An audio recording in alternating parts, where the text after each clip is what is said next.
I got some questions for you. Are you ready? Absolutely. Okay. So you mentioned Ben Johnson. It seems like he's probably, this might be his last year with the Lions.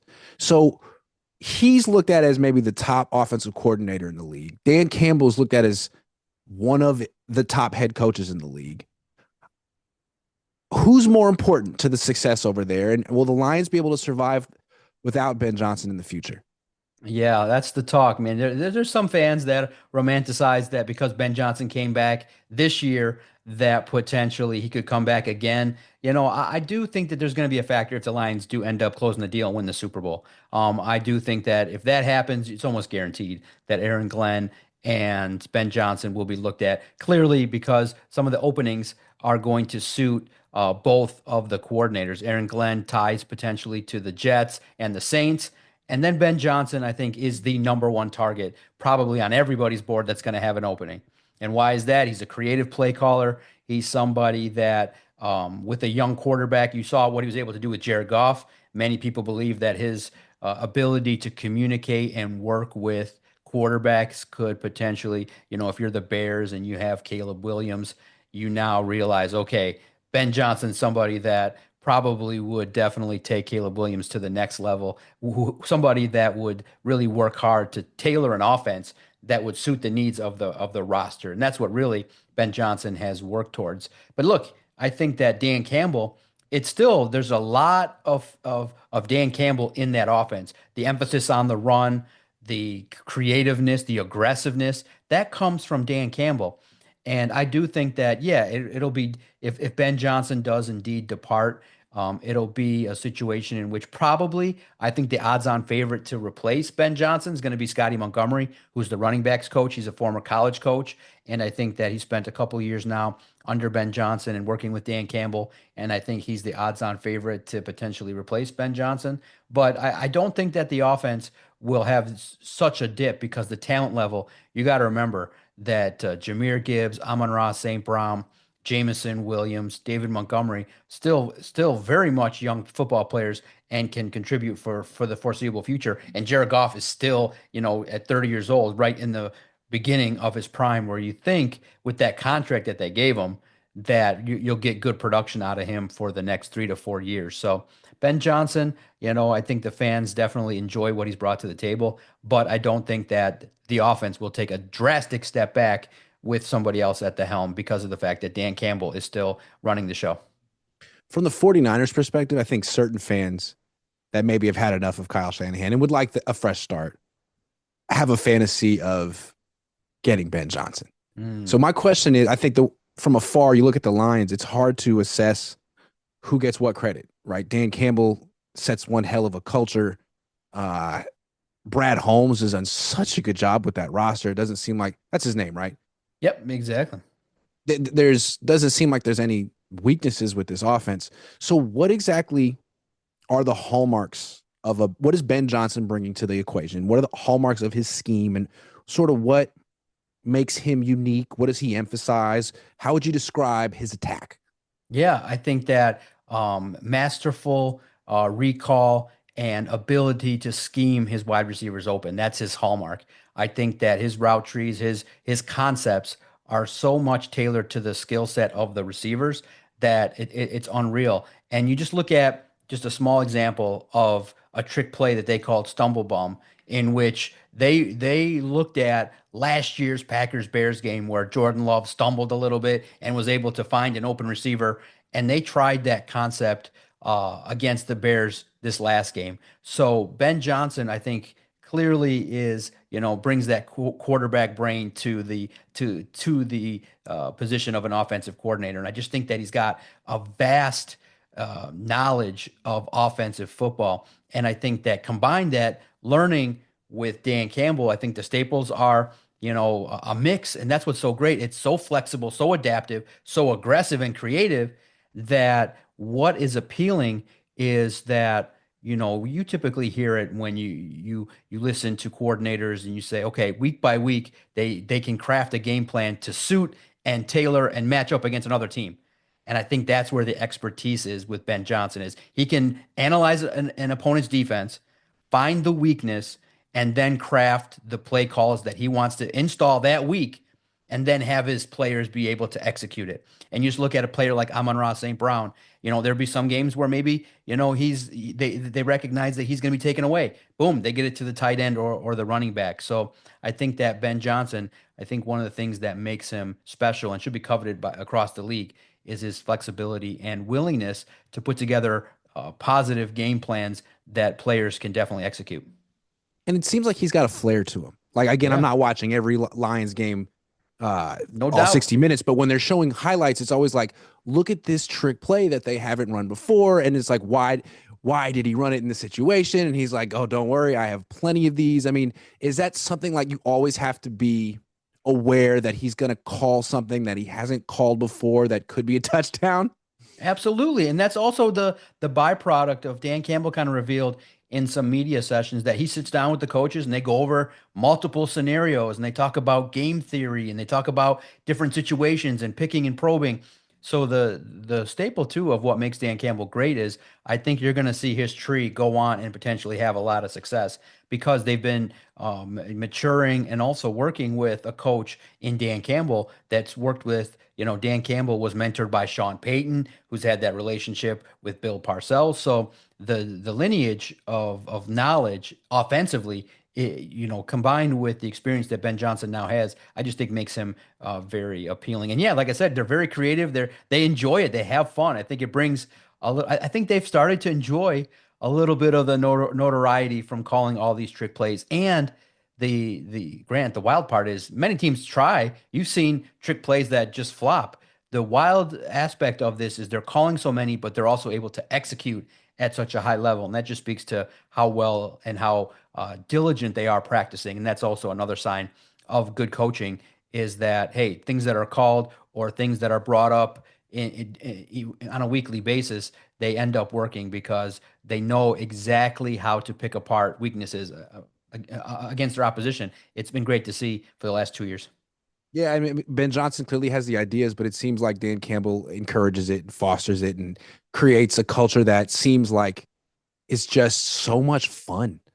It seems like Ben Johnson's having fun. The players are having fun. And I asked George Kittle today, like, what do you see from Dan Campbell? It's like, well, we all saw the way he played the game. I mean, it seems like it would be a lot of fun to play for Dan Campbell. So it's I think a lot of people look at the Lions from afar and kind of root for you guys in the sense it's like that seems like what a football team should be in a lot of ways. And it seems like you guys are I don't know, this could be a team that could be good for a while.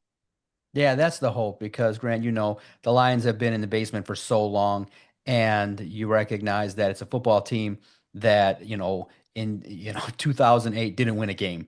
And Mhm. so you recognize, man, that's where this organization came from. And they finally found the right culture fit, a player that understood what that was about, being that he was on the roster. Now, that year he got hurt, so he wasn't there for the full pain of a winless season, but he understands exactly what this fan base is looking for in terms of, and I know everyone brings back that first press conference, but it set the tone, which is, hey, we want to be a physical team. No matter what happens, that the opponent is going to know they played the Detroit Lions. And that's most important. They built to the trenches.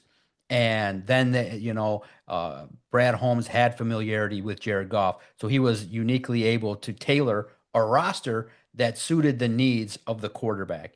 And so that's where the secret is for Brad Holmes is that he understood, hey, we have this pocket passer. Number one thing we got to do, let's build an offensive line that can keep this quarterback upright so he can survey the field and get the football quickly out to where it needs to go. So that's where this football team has shined is building in the trenches. It's just unfortunate that one side of the football now, the defense is decimated, and that's where the angst is that you have this championship caliber offense, but man, we all know that had you have if Aiden Hutchinson stayed healthy, he would have probably had 20 sacks and he would have been the defensive player of the year. The Lions were looking at a Super Bowl team that could have been dominant, could have been a 19-1 year, knowing if everybody stayed healthy, that Brad Holmes built a world championship caliber team. Now, the challenge is there for the players that remain, but man, right now, and I'm sure you've seen it too now going and covering AFC games as well. The Bills, Ravens, and Chiefs. look formidable for any NFC opponent that gets to that Super Bowl. It's going to be tough. Well, one thing that's so interesting to me about the turnaround for the Lions, I mean, the Dan Campbell and Ben Johnson duo have a huge impact on that. But also, it seemed like the Matthew Stafford trade was so pivotal. And what's interesting about that trade is the the Rams won a Super Bowl. Like they love that trade. So my question is, would would the Lions take it back, or was it necessary for where you're at now? No, absolutely necessary. I think that Jared Goff is a perfect individual to run this offense. And also, too, I think that his story being that he was basically cast aside and considered the throw in the Stafford trade, I think also gives him that motivation that, hey, another NFL coach didn't understand what was, contributing to some of and his play, too, at the time with the Rams, it was subpar. He was turning the football over way too much. And that's just going to really draw the ire of any NFL coach. And so I think it's one of those deals where everybody's going to always want to look at it and say, who won the trade? Well, I think eventually history is going to call when they look at this trade and say both sides won it equally. Yeah, the Rams instantly got their Super Bowl, but the Lions have been set up for success that they've never seen in terms of, consistency. Getting to the NFC Championship one year and now having another opportunity to win the Super Bowl. If they don't get it this year, I think they're set up for the future with some young talent. So it did set up the football team with things that were definitely coveted, which were draft capital. And luckily, Brad Holmes was able to turn that capital into talented football players, and most importantly, Jared Goff. And it's been weird. I don't know if you've seen across. And look, he's the benefit. He benefits from the fact that Matthew Stafford never won a single playoff game in Detroit. And look, it's one of those deals where the football teams that were built around Stafford just weren't good enough. Never really a great running back, never great offensive lines. And it just was a 12-year tenure that didn't produce nothing. So Jared Goff comes in and in year three wins two playoff games within a half of getting to the Super Bowl. So now what's happened is he's become a cult hero. We're chanting Jared Goff's name at baseball stadiums, hockey stadiums, basketball stadiums, concerts, grocery stores, and on the road, fans have just embraced this quarterback because they kind of can relate to that, hey, kick to the side mentality. But hey, I'm betting on myself and I want to win a championship for an organization that's starving for it. So it could have gone real bad for Jared Goff. He could have wallowed in pity. He could have been like, hey, I'm in Detroit and I win 3 games that first year. We're again the laughing stock. And then they start the next year losing and guys like me and everyone's like, hey, is Dan Campbell really the guy? Other teams are kind of a little bit faster getting to the playoffs and winning games. And the owner stepped up and was like, hey, wait a minute. We believe, even though we're 1-6 right now in year two, we believe Dan and Brad are the right people. We have confidence that this football team will eventually get to where it needs to be. Ownership took a firm stance, gave the support, and from then on, it's just been a roller coaster of wins. And I think that Jared Goff is showcasing that pocket passers that have an offensive line and good surrounding pieces can still thrive in this league. But it's yet to be determined. The big question mark is going to be, can Jared Goff take his football team and when the lights are the brightest, can he shine and get this football team to a Super Bowl? Because that's what everybody wants. It's now the fever pace like it is the last couple of years with the 49ers. The only thing the fans want here in Detroit is a Super Bowl, and that's it. You mentioned how Goff has become a cult hero in He Detroit, has. which is so cool. He's a Bay Area guy. He grew up in Marin, which is just across the Golden Gate Bridge from San Francisco, and then he went to Cal, and he was so great at Cal, and then he went to LA, and he had a lot of success early on in his career, and then it seemed like he kind of faded, or he kind of got scapegoated, or it didn't go his way for a while, and then he got shipped to the Midwest, and now he's doing really well. So I know he's got a better offensive line. He's got a terrific team around him. But from what you've seen from him since he's been in Detroit, can you describe his personal growth? How has he improved, or has he? Yeah, definitely improved in regards to getting the football out faster, reading the defenses. I think that with experience, and Dan Campbell said that he believes right now that Jared Goff entered his prime and his ability to at times, find and what's he's been doing lately which you typically don't see too often, is when there's a play that just is called that is not getting the right look defensively. He's just tossing the ball right into the ground. It's like, okay, we're going to turf it. We're going to get to the next play. He's not forcing it. He's not turning the ball over at the same rate. That's the first and foremost, is his turnovers have dramatically declined from the time where he was struggling with the Rams. So first and foremost now in Ben Johnson's offense, now year three, basically running it, and year four working with Dan Campbell, he has confidence to pull the trigger and is, really what you see when he's on his game, he's an accurate passer. He can make all the throws. And I know that he doesn't have the strongest arm, but it's strong enough to deliver the football. Last week against the Bears, dropped a dime to Jamison Williams, 55 air yards, and had his longest career completion of 82 yards. So he's confident. And I think that the number one thing with quarterbacks when they are confident, they read the defense well. He understands what's coming. And the thing that he gets knocked for, and look, it's just the way it is. He wasn't born with Lamar Jackson's legs. But what's ended up happening is that when you look at the numbers, in the face of pressure, all defensive coordinators are going to say, and probably for the 49ers, hey, you got to pressure Jared Goff. You got to pressure him. He's going to, have less time. But in the face of pressure over the past couple years, he's been able to stand in the pocket and still deliver accurate footballs. And that's something that I think in years past was not there. You would see him kind of get a little bit of happy feet or was not as confident. Now he stands in there, delivers the football, and this offense definitely has benefited from Jared Goff over the last 3 years. What I like about Goff is he's a little bit of a throwback. Like he's not, like you said, he's knocked for his style of play, for not having that mobility, which is seen as so essential now. It is very valuable. But like if he played 20 years ago, I wonder if what the perception of Jared Goff would be. I mean, Kurt Warner didn't move, Peyton Manning didn't Mm. move, Tom Brady didn't move, but they weren't knocked for that. It's like he's a throwback to the pocket passing era, and again, it would be really cool for the Lions to show the league that you could still win a Super Bowl that way, because it is a copycat league, and it'd be nice to see teams actually invest in offensive lines and protect their young quarterbacks instead of asking them to protect themselves, just from a whole league quality control standpoint. And also too, you look at it from the perspective of how quarterbacks are viewed. You look at Sam Darnold, and he was basically cast away. He ends Yep. up in a system with talent, with a coach that says, "Hey, we want to make this offense work for you."